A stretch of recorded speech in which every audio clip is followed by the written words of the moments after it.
আসসালামু আলাইকুম রহমতুল্লাহ বরকাতু। আজকে অনেকদিন পর আমার মায়ের সাথে দেখা করতে আসলাম। আমি অনেক ব্যস্ত থাকি, তো আমিও আসলে মায়ের জন্য কিছু নিয়ে আসি। মাও আবার দেখা গেছে যে আমার জন্য নানান রকমের পিঠা, ডিম, হাবিজাবি অনেক কিছু পাক করে রাখে। এত পিঠা, এই যে দেখেন কত পিঠা দিছি। আপনারা এই পিঠা চিনেন কিনা জানি না। এটা গ্রামের ঐতিহ্যবাহী একটা পিঠা, তেলের পিঠা আমরা বলি আর কি। আপনাদের এদিকে কি নাম এটা জানাবেন। আজকে আমার নানিও আছে এখানে। এটা হচ্ছে গ্রামের মাটির ঘর। আলহামদুলিল্লাহ আজকে খুবই ভালো লাগতেছে। আর অনেক কিছু রান্না করছে আমার মা। তবে চিন্তা করলাম যে আপনাদেরকে একটু দেখাই। আর কি রাঁধছো? আর কি ডিম আনছো নাকি দেওসাদি? এই যে ডিম দেখছেন, কইছি না ডিম হাবিজ কত কিছু রান্ধে। এখন ওই যে সেমাই রাঁধছে। এই যে দেখেন ডিম।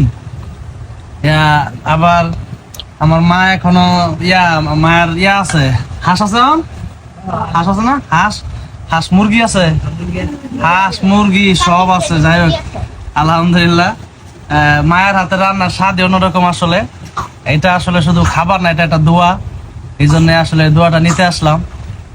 আলহামদুলিল্লাহ, আপনারা বেশি বেশি মায়ের কাছে যাওয়ার চেষ্টা করবেন। আরো কত খাবার এই যে সব আনতেছে, দেখেন আমি বলছি না অনেক কিছু।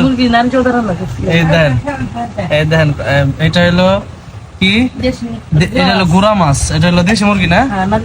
এই যে আমার মায়ের সবচেয়ে ফেভারিট হচ্ছে, আমার কাছে আমার মায়ের সবচেয়ে ফেভারিট রান্না হচ্ছে এই চেপার ভর্তা। এটা দিলে মোটামুটি সাধারণভাবে আমি যা ভাত খেতে পারি। এমনি যদি মনে করেন যে 1 প্লেট খেতে পারি, চেপার ভর্তা দিয়ে আমি 2 প্লেট খেতে পারি। তো যাই হোক, আজকে এই চেপার ভর্তা আর পিঠা, চেপার ভর্তা দিয়ে ভাত খাবো। আগে পিঠা দিয়ে উদ্বোধন করতেছি। এটা কি আনছো? আবার আরেক মুরগি না।